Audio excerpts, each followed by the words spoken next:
It is my very great pleasure to introduce you tonight to the speaker of this year's Helbing Lecture, Donata Levi. Donata Levi is, since 2002, full professor of history of art criticism and museology in the Department of Humanities and Cultural Heritage at the University of Udine. She studied art history in Pisa at the Scuola Normale Superiore, where she graduated in 1980. In 1988, she obtained her PhD with a study on Giovan Battista Cavalcaselle, connoisseur and art historian of the 19th century, extraordinary designer and pioneer in the field of conservation of works of art. From 1983 to 1992, she was curator of the Prints and Drawings Department of the University of Pisa. In 1990 to 1991, she spent a postdoctoral fellowship at the very young Getty Research Institute. The GRI, as we know it today, was opened only in 1997. From 1992 to 2002, she taught museum studies, history of art criticism, and history of restoration, first at the University of Udine, then at the University of Pisa. And from 1999 to 2000, she was a Getty Scholar. In Udine, she founded LIDA, Laboratorio Informatico per la Documentazione Storico-Artistica, a computer lab for art historical documentation. LIDA deals with the computer processing of historical and artistic sources and materials, both textual and visual, with particular reference to the disciplinary sectors of the history of art criticism, museology, the history of collecting, restoration, and the fortune of works of art. Now, fortune in Italian, la fortuna delle opere d'arte, is perhaps rather translated as fate, the lives, we discussed this earlier, or vicissitudes, or even biography. In this capacity, Donata Levi is also a true specialist in the cataloging and management of photographic heritage. Her research activity has focused on the history of art criticism and connoisseurship between the 18th and the 20th centuries, from Lanzi to Cavalcaselle, from Ruskin to Adolfo Venturi, the history of the protection of artistic heritage, the circulation of cultural heritage in the 20th century, and the professional figure of the art historian. A three-digit number of hits in Cubicut testifies both to her broad intellectual horizon and to the breadth and width of her interests. Since 2016, she is president of the Memo Fonte Foundation, a non-profit organization in Florence, which deals with historical and artistic sources and their digital treatment, and is director or head of his journal Studi di Memo Fonte. Furthermore, she is co-editor of the Brepolz series Materiality. She is a member of the Scientific Council of the Uffizi Galleries, and she was a member of the Higher Council for Cultural Heritage in Italy. In the context of the European Union project in the funding scheme HERA, Humanities in the European Research Area, she was the principal investigator for transfer of cultural objects in the Alpe Adria region in the 20th century, in short, Transcult AA, from 2016 to 2019. In this context, she has edited with Michael Wedekind, staff member of the Zentralinstitut in these 3 years. She has edited with him the volume Contested Space, Contested Heritage, Sources on the Displacement of Cultural Objects in the 20th Century Alpine Adriatic Region, as a hybrid publication, and invite you to check this out. In 2019, the two of us co-organized the first ever transnational investigation of the fascist art market before, during, and after the Rome-Berlin axis, with many graduate and doctoral students at the Villa Vigoni on Lago di Como. Let me finish by highlighting her monographs, Cavalcaselle, Il pioniere della conversazione dell'arte italiana in 1988, Il discorso sull'arte dalla tarda antichità a Ghiberti, 2010, and as co-editor, very appropriate topic for our discussions this afternoon that we had, Fototeche e archivi fotografici nelle università italiane last year. She's currently working on a national project entitled The Forms of the Museum Pilot Project for a Digital Atlas of Italian Museums. Today, we are in the context of the Helbing Lecture 2024. We are privileged to engage with her reflections on the gaze of the connoisseur, a central topic of the evolution of both the art market and the discipline of art history as a scholarly endeavor. Please join me in welcoming her who is delivering this year's Helbing Lecture. Donata, the floor is yours. Good evening.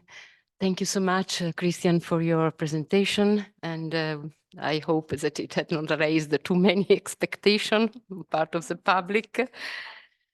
And thank you also for this invitation to have this to give this prestigious lecture. I must say that the topic of this lecture springs from a reflection on the recent literature on art connoisseurship, especially since the last decades of the 20th century. The practice of connoisseurship has undergone strong criticism, and at least in the world of academia, it has been almost banished, outmoded, old, male, elitist, Eurocentric, tedious, subjective and intuitive, therefore untrustworthy, or still overtly invested in the celebration of art personality and of fetishized masterpieces. Above all, the capital sin of connoisseurship was a collusion with the art market, and therefore it's being a tool of capitalism. Anyway, few, so authoritative voices were raised in the academic world in those years. I will just point out to Carlo Ginzburg's inspiring article of 1995 on the interdisciplinarity of attribution, often disguised but inherent in the connoisseurial practice, and to David Friedberg's most cited essay, Why Connoisseurship Matters, of 2006. However, in the last 10-15 years, it seems to me that connoisseurship has come again to the fore, and this happened due to a series of concomitant, but in some cases also contrasting new instances. Some of these instances have to do with the possible contamination with scientific disciplines. First, the so-called material turn, which has brought a new interest in the materiality of artworks with the development of what is defined the technical art history, a burgeoning field and of study based on an ample range of refined scientific analysis. And sound connoisseurship, if rightly understood, has necessarily much to do with materiality and with technique. Second, researches in neurology had furnished interesting insights into the mechanism of perceptual expertise, which involves a complex interplay of visual perception, visual memory, visual categorization, and visual skills. Third, more problematically, the digital turn has even created the new label of computational connoisseurship or deep connoisseurship, which is based on automated image analysis. Problematic does not mean that it should be prejudicially demonized, but certainly not accepted with the enthusiasm of its followers.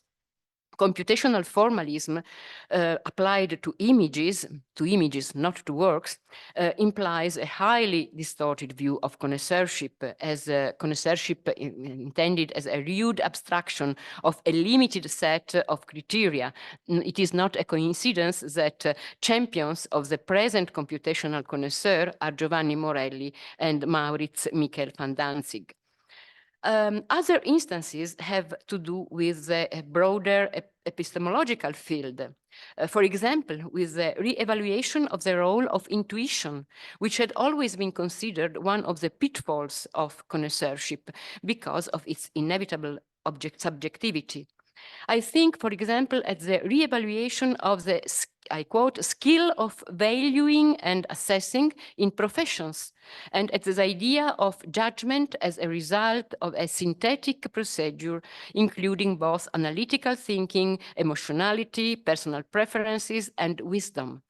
Alexander Stier, in a book entitled Professionals Making Judgments of 2013, so not focusing at all on the art world, had explored the theme, offering some interesting remarks, for example, on the fact that as much professional knowledge is acquired through years of training and practice, through endless hours of practicing a domain of expertise, much of the know-how is tacit, not fully possible to articulate or represent. Much of the expertise, he continues, much of the expertise acquired through practice is complicated to account for in full. But other suggestions about connoisseurship have come also from within the art historical discipline. For example, from the new researches regarding 18th century connoisseurship, understood as visual analysis of physical things in strong relationship with natural science, and connoisseurship, I would say, as visual expertise with outlining and deploying practices of specialized diagnostic looking. And last, but absolutely not least, we must frame connoisseurship within the new interest in the history of art history, a field of research inaugurated many years ago, in 1979, by Heinrich Dillis' seminal book on Kunstgeschichte als Institution, which paved the path for numberless further inquiries in many other countries, including Italy. Indeed, without denying the importance of visual culture in previous times, the second half of the 19th century has been rightly considered as a crucial moment in the history of art history. Connoisseurship is as old as time, wrote Roberto Longhi in 1954 in a short article entitled Towards a History of Connoisseur. It is certainly so, it is as old as time, but, and Roberto Longhi admitted it, but it is equally true that in the mid-19th century, this practice underwent important changes and processes of refinement. One of the exterior effects by which we can measure the change of its role is the fact that the practice, previously mainly confined to the private sphere or to art market and commercial procedures, began to be overtly displayed in, and above all began to inform, the art historical discourse as such.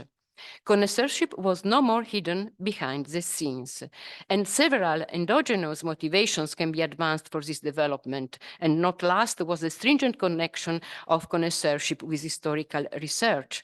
Sehen und lesen had been Gustav Friedrich Wagen diktat in 1822.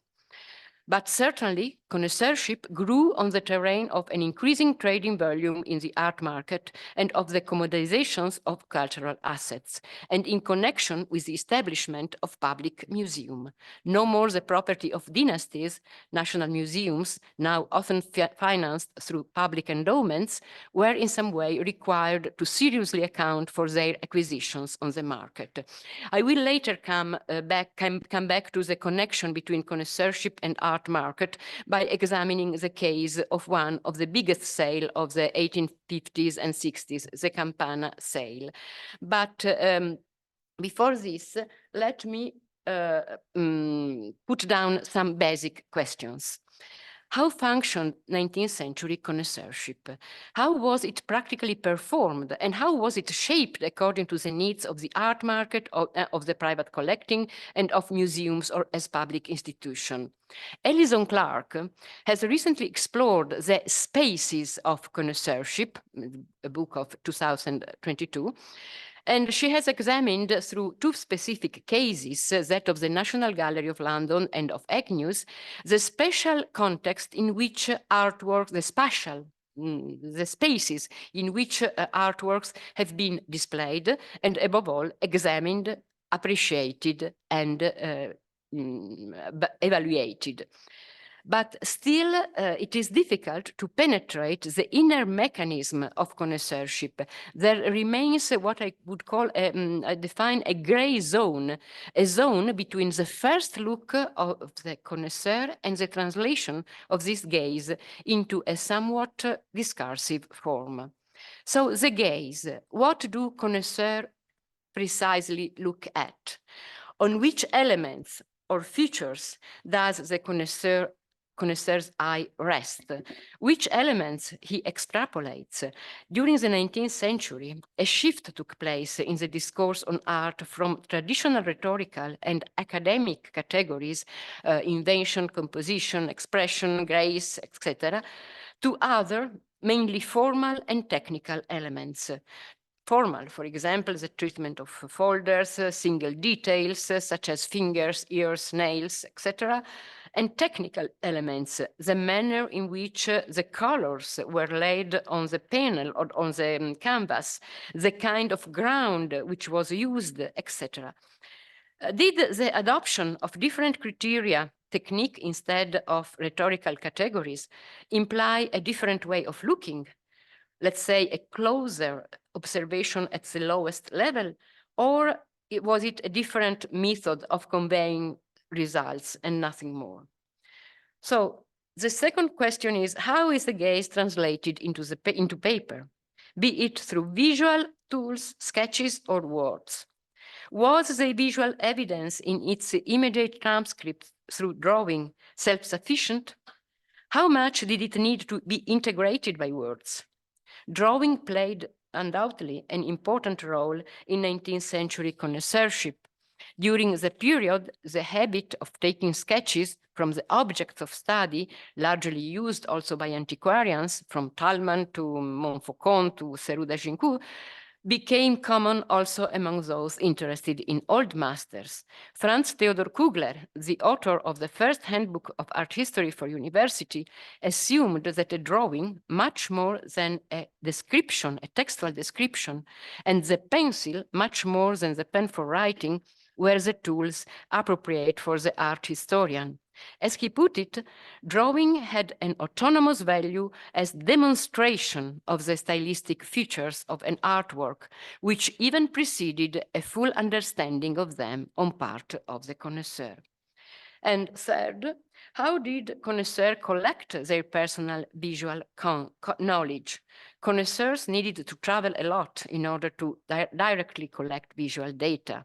And so another field of research could be how they organized their journey in a period in which traveling habits were changing. The introduction of railways and so on, and but also which was the role of the network of local correspondents, for example, in easing access to private collection and or in providing hints and updated information on local sources. And apart from direct inspection, which was the role of other visual materials or other visual tools, such as engravings, and from the late decades of the 19th century, photographs? How were they read and interpreted? How far they were considered trustworthy? So, and the fourth question, how non-visual information oriented the gaze? How worked the interplay between virtual and other evidence? Which was the assumed degree of trustworthy of the various kinds of outside information? And how worked the interplay of vetoes and compatibilities among the several kinds of sources? To these questions, I will try to specifically specifically address. However, keeping in the background and or reserving to the future discussion 3 other fundamental questions that you can see here. Which rhetorical strategies were adopted to convincingly communicate a visual experience to a wider public? Which were the literary forms more suitable for communicating the scientific results of Connoisseur? And last, but I think maybe the most important, which words and which languages did Connoisseur use to convey information to the public? Connoisseur were a cosmopolitan word. They spoke a lot of languages. So how functioned the communication among also the different linguistic tradition? And we will see also in the examples that I will show you later, how it is difficult to translate some Italian terms into English, or also I think into German. A word like azzurretto, used by Cavalcaselle to point out a specific color. It's really, maybe my English is not so good and nor my German, but azzurretto, it's not light blue, it's not light blue, it's really something very different. Anyway, the first 4 questions, which I have put here, have directly to do with the gray zone, which I mentioned, the gray zone of connoisseurship, and a gray zone which is yet to be explored further. A way, I think, to shed light, a bit of light into this gray zone is to enter the private workshop of the art historians and connoisseurs and to observe them at work. From this perspective, the archives of Joseph Archer Crowe and Giovanni Battista Cavalcaselle are of extraordinary value.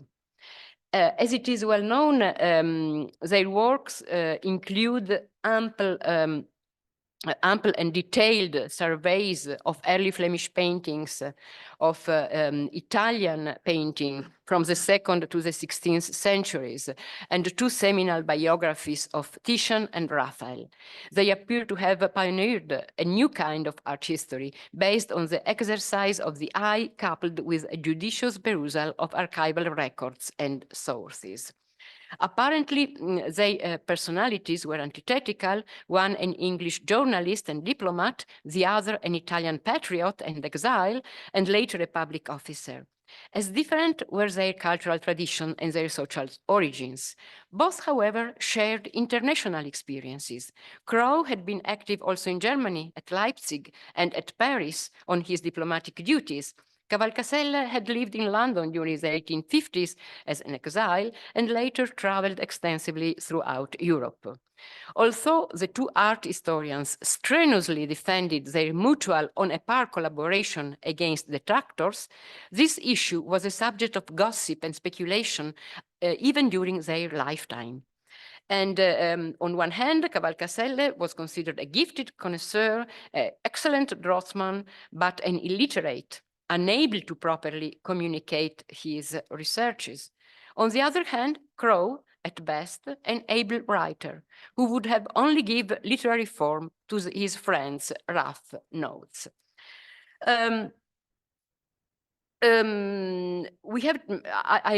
told you it's necessary to enter the workshops of the art historians and connoisseurs, and we can enter in the workshops of Cavalcaselle and of Joseph Archer Crowe.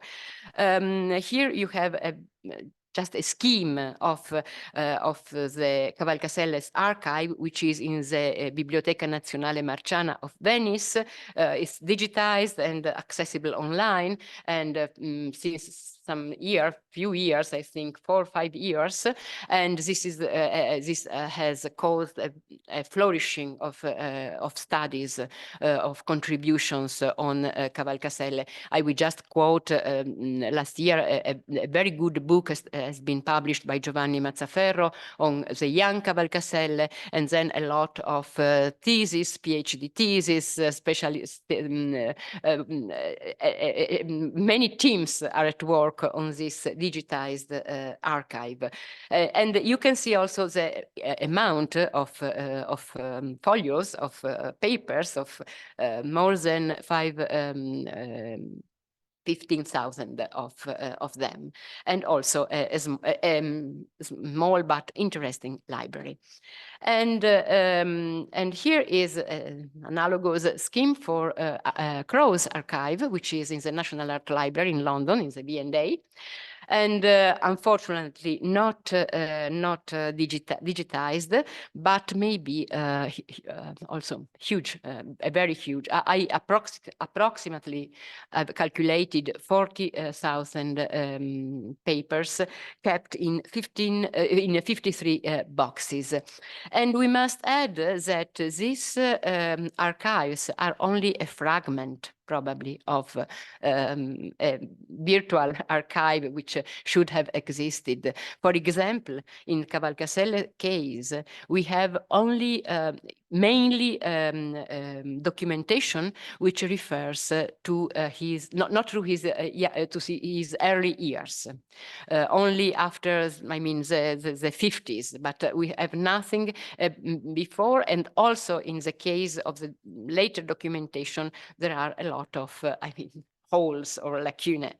So, but why this, I mean, with archives are important in the perspective of a history of connoisseurship?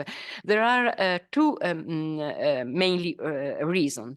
These archives are evidence of the strong collaboration between the two scholars. This is clear from the composition itself of their archives, which contain materials of both indistinctly. These archives don't offer themselves as a monologue, but as a dialogue that by its nature put a spotlight on procedures, steps, adjustments, discussions on a joint work. As for many years, Crowe and Cavalcaselle lived in different countries, they were compelled to continually, almost daily, exchange papers, sketches, books, materials, and above all, opinions. This implies that we can follow very closely their discussions and their collaborative writing. But even when they were together, for example, in Leipzig between 1861 and 1862, we have lively evidence of their common work. For example, the draft of the New History, written in English by Crowe, is intermingled with Cavalcaselle's observations, additions and corrections, half in Italian, half in English. We face unique occasions not only to literally deconstruct their books, but also, which is more important, to fully understand the motivations of attributions and comparisons, including the working out of the rhetorical strategies adopted to motivate their results. The second point, the second motivation, because these archives are important, is that they are mainly visual. Sketches, engravings, and photographs. They obviously also contain transcripts from archival documents, sources, correspondence, drafts, etc. But the lion's share is taken by the visual documentation, which both of them gathered from their extensive and repeated visits in public and private collection.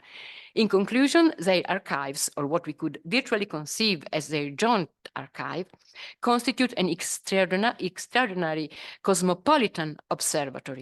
Surely an illustrated European atlas of medieval and modern painting and of their circulation between 1850 and 1890, but also an observatory of the connoisseurial practices in connection with the dynamics of art collecting, museum strategies, and the art market, as well as of a transnational network of experts. Therefore, before considering in detail what can this virtual archive tell about the first question questions I posed beforehand, I wish to present you as introduction a case which can serve to highlight both the role of connoisseurship in the art market and its transnational character. The case regards the famous collection of Giovan Pietro Campana, put on sale in Rome by the Papal State because of Campana bankruptcy. It is a well-known story and has been the object of an exhibition some years ago at the Louvre. And the Campana sale was an event in the 19th century market, at least in Italy, and aroused great attention throughout Europe for several years. A host of connoisseurs, of experts, agents, museum directors entered the rooms and palaces housing the magnificent assemblage of antiquities and modern arts and crafts collected by Campana.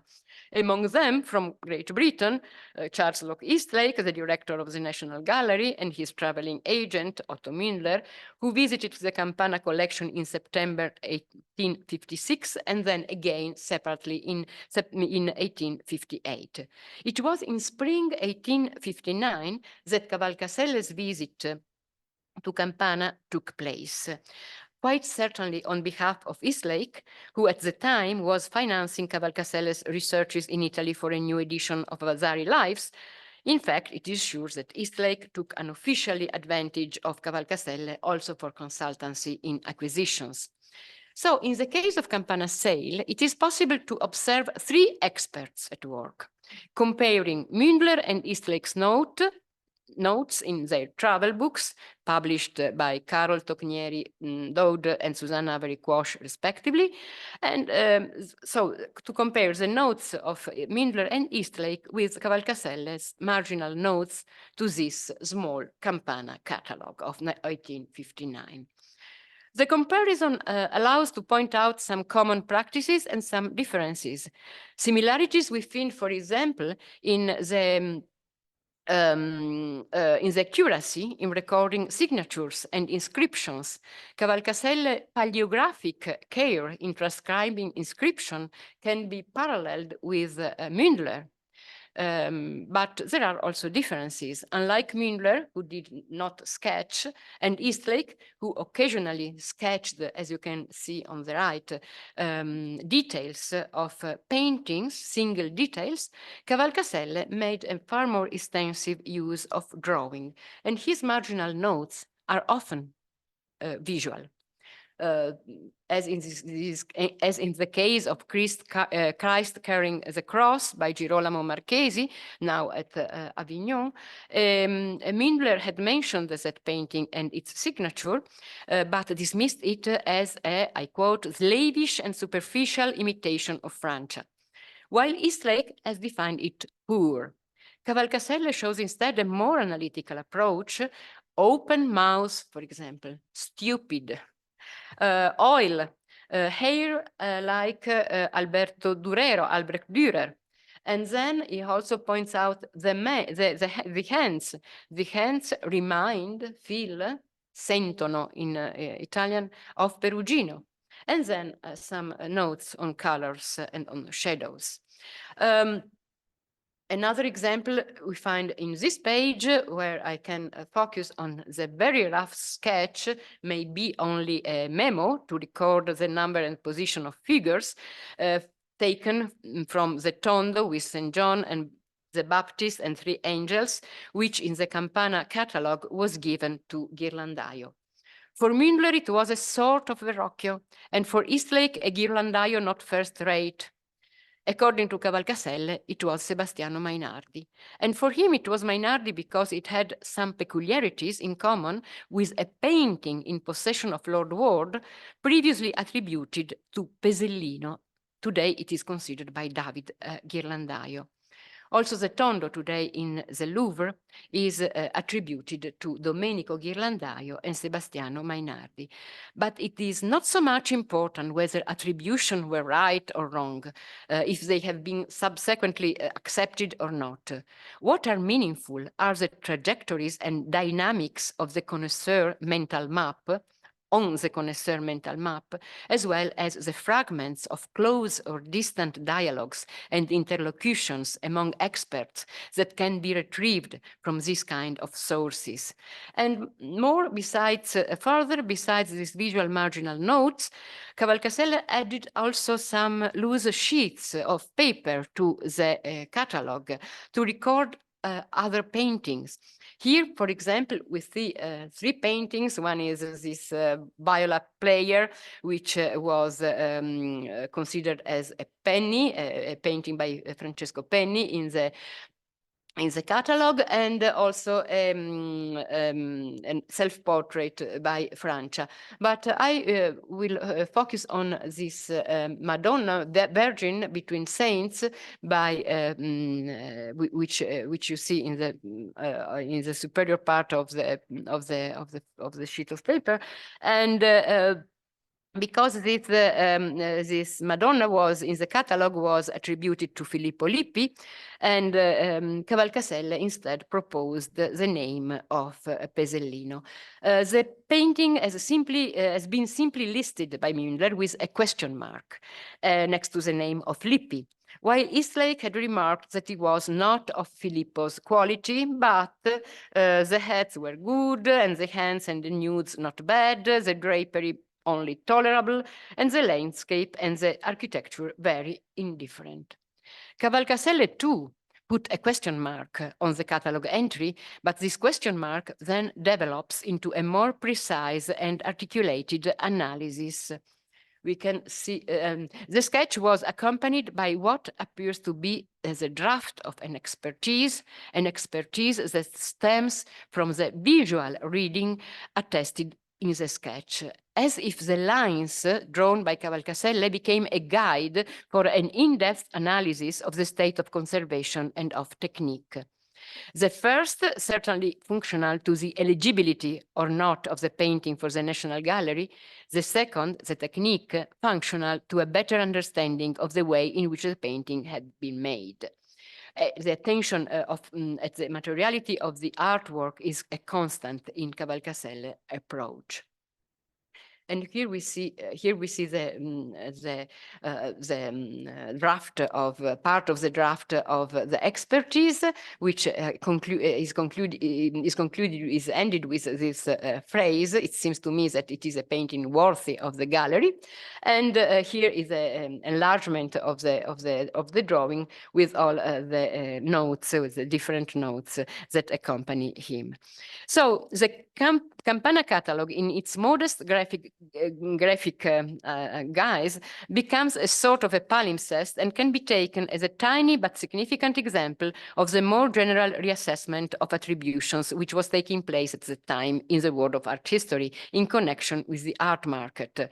Annotated catalogs, such as the Campana, restitute the image of a dialogue with other professionals, and sometimes also of a confrontation, especially with an entire critical tradition which rested on acquired denominations and privileged, especially in Italy, laudatory and hagiographic tones.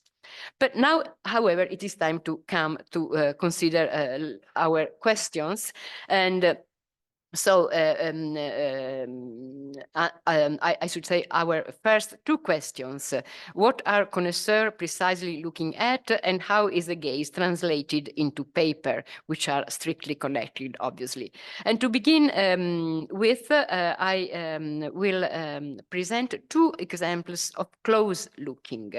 In fact, Cavalcaselle's sketches show different ways of looking at a painting, sometimes privileging an overall view, and sometimes showing a kind of progressive approach which produce a sequence of images in a constant interplay between close and distant looking.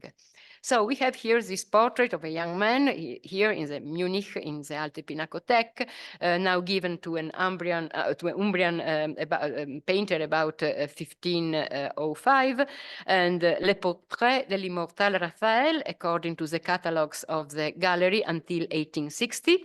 Also, Passavant had excluded that it was a self-portrait, but at the same time, he did not doubt of the attribution and above all of the authenticity of its signature. Only in 1866, Margraf, in the catalog, in his catalog of the gallery, defines the painting soi-disant Raphael. Cavalcaselle's sketch is to be dated before. It is of 1864. It was not the first time that Cavalcaselle visited the Munich galleries. Surely he was there in 1852, when, however, he had only taken notice of the signature on the buttons of the dress of the self-portrait, and he compared this signature with that in the predella, representing the resurrection of Christ, a painting whose authorship Cavalcaselle refused to Raphael. And also with, you see there is only a small notes, the reference to the Hampton Court portrait, maybe added later. Anyway, in 1864, the investigation was much more accurate. An overall view is accompanied by the details of the two buttons, but also by the details of the face and of the mouth, repeated twice, and again by another smaller overall view, apparently used to better focus on the relationship between the figure and the landscape.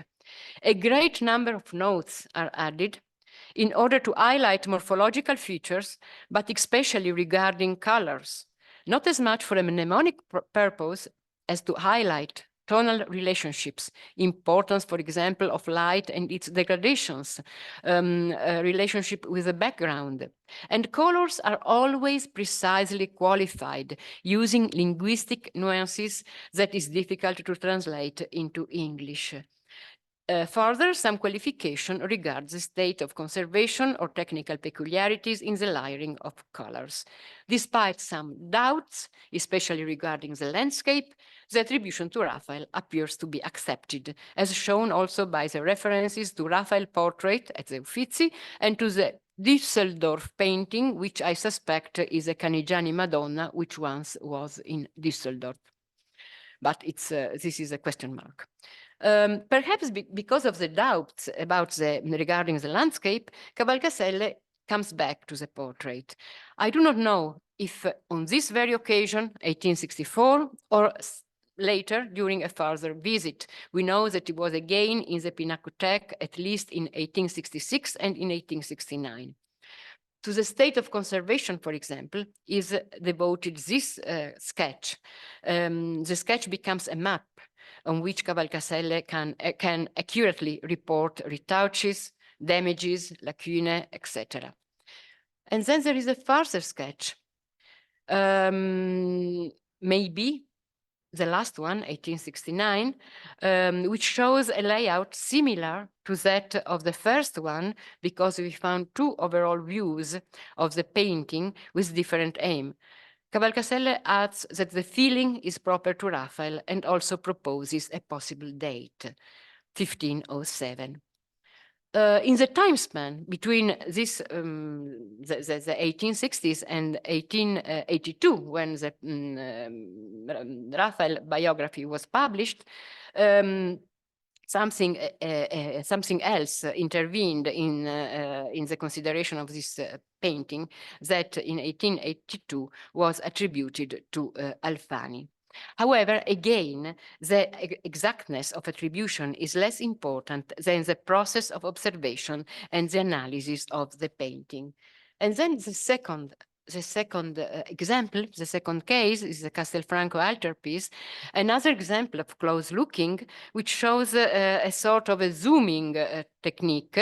Cavalcaselle was at Castelfranco in 1857, soon after his return to Italy from London, at a time when the painting was known to relatively few connoisseurs. And first we find an overall view with a lot of notes, also information taken from a local source, Dr. Tescari, a physician, which gave a lot of information to Cavalcaselle. And then we find also in this overall view, some immediate references. Madonna reminds Beaumont, and see Bellini in the hall of the Assunta, Venice. So immediately we can find the references, the Giorgione Allendale Nativity, which Cavalcaselle have seen the year, 1 year earlier in London, and obviously the the San Giobbe altarpiece, which was close to the Assunta in the Academy, in the galleries of the Academy of Venice. And but this overall view is followed by other sketches for each of the figures of the altarpiece. So the San Francis and the San, what was considered at the time the San Liberale, and also in this case we can see the zooming technique, the figures, two whole figures, and then also a zoom on the face of the sun, the so-called San Liberale, and then again a zoom on the Madonna. And in this sketch, we find further references. For example, we can see here close to the folders, it is written as in London, and the same also in the lower part where Cavalcaselle notes like the bridle of the horse in London. These are the details which he extrapolates in some way, which is the bridle, the comparison with the bridle was linked to the decoration of this piece of stuff on the basement of the Madonna, and the folders. There is a strong similarities. He was probably thinking of this painting, but maybe he was also he could also think of Vincenzo Catena, a warrior adoring the infant Christ and the Virgin of the London National Gallery. Also here we find a bridle. Also here we find folders. Or and I would like to I think that the comparison could be much more strong with the adoration of the kings, which however was not in London. At least I am not sure that it could be in London, because it was in the collection of Sir William Miles at Leigh Court, which was near in Somerset. So maybe he was an MP. Sir William, he was a member of Parliament of the House of Lords, not MP. Anyway, he could have also a residence in London. But anyway, these were the kind of details which were used by Cavalcaselle to attribute, and to not only to attribute but also to position an artist in his own personal map. And but there is another another tile to be added to this mosaic, and we have and we have also a sketch of Crowe. It was not only Cavalcaselle who examined and studied the Castelfranco altarpiece. Surely at a later time, not in 1857, Crowe too was in Castelfranco and took a rough sketch, annotated with remarks on colors, features, and conservation that you can see here in the small box.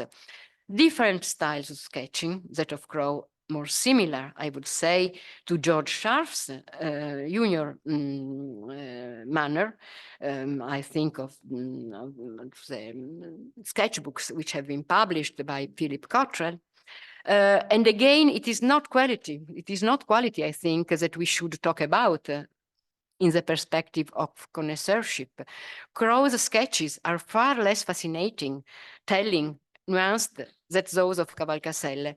But though quicker and rougher, the small scraps of paper, probably fragments of dismembered travel notebooks, made with a very thin, often almost faded pencil, are clear evidence of Crowe's expertise and of his knowledge of art heritage in many places in Italy, not only the big cities, not only also the art centers like Assisi, Loreto, but for example, in southern Italy, Ravello, in central Italy, Matelica, Arcevia, Montefalco, Empoli, or in the north, Conegliano, Susegana, and even Pieve di Cadore. I show you just few examples of these sketches, very rough sketches at risk, I think, also of faded, definitely, because the pencil is very, very thin. And here you see a Crowe in Pieve di Cadore in search of Titian, probably, but found only Francesco Vecelli, and in Urbino, and also obviously in Rome, Galleria Borghese Gallery. But I put this sketch here because it has annotated C. Galgani at Siena. It's a reference to a very, a not very well-known collection in a local, in the province of Siena. So, so far for Crowe. Now, very quick example of the instance looking, and also here just two cases by Cavalcaselle, the chapel of San Nicholas in the lower church of Assisi, to show the peculiar selection of the standpoint, not in front of the wall, but obliquely, even catching a portion of the contiguous chapel to document the richness of the decorative structure and the position, I think, of these frescoes. And here again, what seems to be a frontal position, a frontal standpoint, but in reality, it is these are the frescoes on the arch, so they have a different inclination, so to say. And then another example, which is from the Bardi Chapel in the Church of Santa Croce in Florence, to show here how Cavalcaselle was able to immediately distinguish the original portions of the scene from the heavy recent repaintings by the restorer Gaetano Bianchi.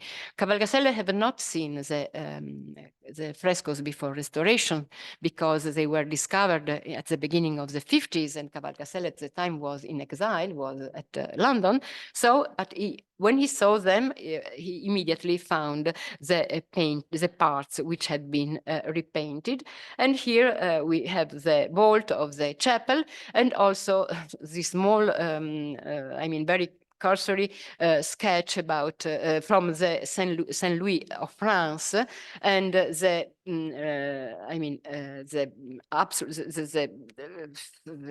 his judgment is immediate, nuovo, new, and it is. Let me show. I have shown this because about 17 years later, this fact, this opinion that it was all new, will be harshly reprobated by John Ruskin in his Mornings in Florence, who instead considered the figure as the purest essence, the type of a Christian king in the Middle Ages. So the translation of the gaze into paper may serve different purposes, and often all of them at once, as an interpretative tool when drawing was aimed at rendering the style and formal peculiarities of an artwork, often focusing on single details, as an aid for memory when it merely traces the general composition and arrangement, as a map featuring the entity of the gaps and their position in the paintings, or sketches were also a mean of communication between the two scholars while discussing or writing their texts. Sketches are frequently annotated by both, copied and traced, and the copies or tracings exchanged.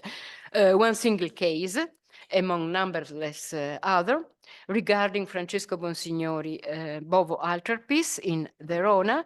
And we find these sheets in the archive of Crowe in London. And there are sheets with scraps of transparent paper glued on a thicker on thicker pieces of paper, which were initially included in the manuscript that Cavalcaselle sent to Crowe, and they were illustration to these manuscripts, which Cavalcaselle sent to Crowe of the history of painting in North Italy. And Crowe returned afterwards the manuscript to his friend, but retaining, however, a conspicuous number of such illustration. So we have now the text in Venice and most of the illustration in London. But these tracings, these are tracing taken from the original drawing, original sketch by Cavalcaselle, which is in Venice. As we can, maybe it's very, very faded also, this one. Anyway, how did connoisseur collect their their personal visual knowledge? I come to the third question. Not only sketches, not only personal interpretation, but also engravings and photographs from a variety of sources of unequal quality, of different formats and techniques, including also tracing from engravings, as you can see here. Where engraving from Kugler Handbook is used again as a map. And the same is true for photographs. Rarely a photograph lacks of some integration. A use of photographs which is very precautious, because we have a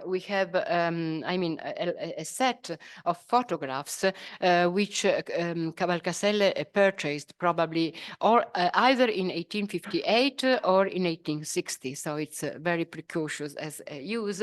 And they were from the Camposanto of Pisa, and they were made by a famous photographer, which was Enrico van Lint, very active in, especially in Pisa. And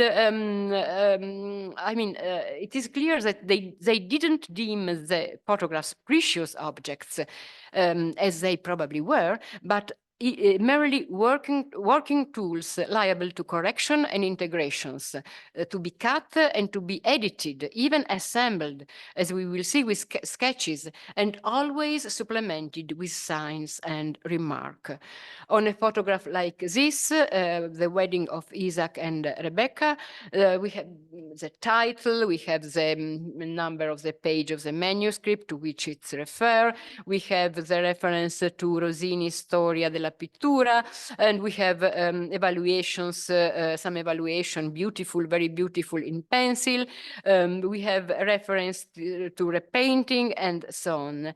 At the same time, Crowe and Cavalcaselle also invented creative ways to use photographs. For example, we have a sort of montage, or photo montage, in order to recompose the story of Abraham and Hagar. And here too, you can see maybe a lot of, also they are a bit, not very easy, but there are notes on the photos. There are also signs, for example, to outline the arm of Sarah beating Hagar, which was not evident in the photos. We have also small sign in pencil to give some outlines. We have also, as you can see at the center of the second photo of the montage, we have also a cross-hatching, very evident, to show a lacuna or a repainting. And again, here we have a the invention of recreating the whole of a fresco, and the objective difficulties of obtaining an overall view through photography, given the position. You can see the small image on the top, given the position of the fresco at the extreme edge of the southern wall of Camposanto. So it was, maybe it was it was not. The central part, the photo of the central part of the fresco didn't exist. It was impossible to take a photograph in that period. So it was supplemented by Cavalcaselle or Crowe with a rough drawing. And the last example is here we see a cutout of a larger photograph applied to a sketch of the whole scene of the Curse of Am. The sketch shows the outlines of the figures, while but focuses especially on the part on the right, and where Cavalcaselle wrote some notes about the colors, about the lights, etc., and adds also photography ? Subsequently, perhaps within a very short space of time, Cavalcaselle or Crowe pasted onto the sheet of paper this cutout representing the group, the group of the two female, of the two women with the children. What emerges from these practices is that Cavalcaselle and Crowe had an acutely critical approach to this medium. They didn't consider it trustworthy at all, but they need to integrate the information given by the photographs through a visual, a direct vision. And this example shows a great liberty in the manipulation of photography.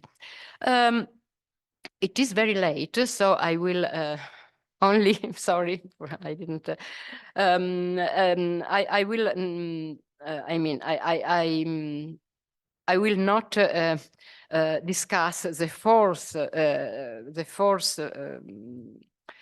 question. There is the question about how outside information oriented the gaze, but I wish only to highlight that in conclusion, this kind of archives offer the opportunity for however approximate anatomy of the gaze, or at least allow to reconstruct through a textual visual philological approach the operations of two connoisseurs and art historians of the second half of the 19th century. But okay, so what? Fascinating. It's fascinating. I mean, to follow, to link the various threads, to try to follow mental trajectories, etc. But I think that also something more can be done, which has to do not only with a reconsideration of connoisseurship, surely also with the consideration of connoisseurship, which has been too much reduced either to rhabdomancy or to mechanic application of a limited set of criteria. On the contrary, these examples show the broadness of elements at play, the complexity of visual reading, and in this sense, it can be also an antidote to recent trends, which we have mentioned also beforehand. But there is also another facet. These materials, at their turn, require a close looking, a deep looking, in order to exploit all their potentialities. That is, they have to be very carefully examined, analyzed in search of lines or notes not easily seen at first sight. They have to be considered in their materiality, which is not always possible. but they have to be analyzed in their functions. These materials require the elaboration of an integrated visual and textual philology, an interpretative key that can be put on use also outside the specific field of connoisseurship and be integrated in the ampler field of the visual studies at large. And this is not an exercise as an end in itself, but can illustrate a more general and can serve to a more general approach. Sorry for my long discourse.